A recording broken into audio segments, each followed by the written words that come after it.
even if there were some asbestos that was less than 0.2 microns in size, if it were going to cause an inflammation, would you still see the inflammation? That is correct. So the body reacts very strongly to foreign material. If it's large enough, it causes a foreign body reaction.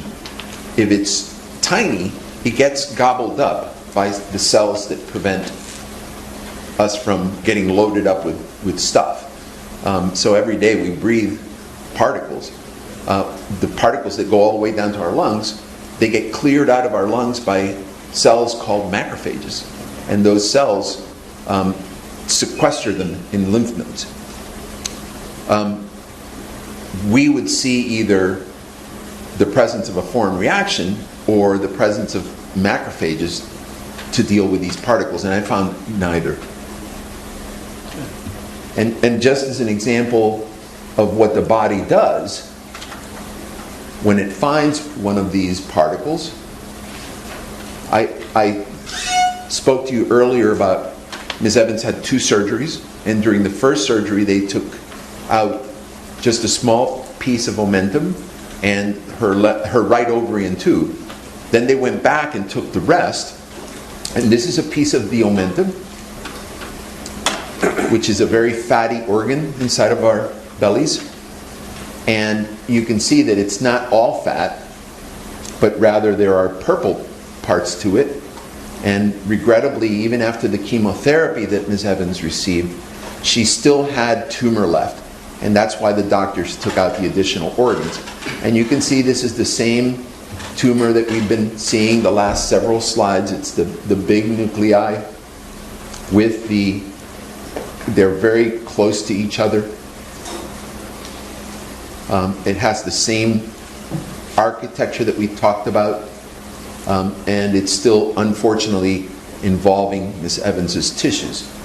But the reason I'm showing you this is that not only is there tumor here, but there is what caught my eye as soon as I saw this slide was this area over here that I'm circling with my cursor.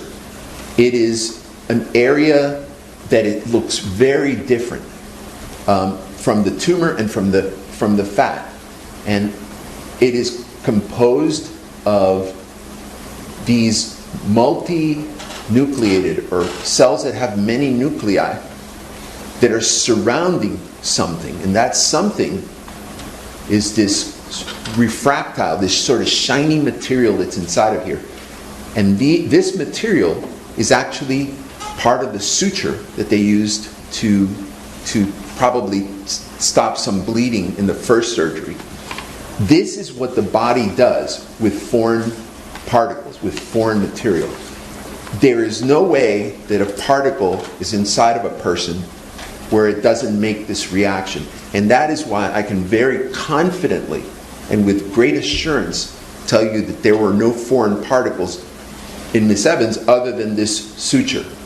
Because the reaction to it, even if the particle is very small, and even if the particle, you're not using polarized light, I probably would not have seen that material at this power had it not been for the fact that the body reacts to it and alerts me to it, so that now I can see it under this magnification and say, oh gosh, look, that's a foreign material.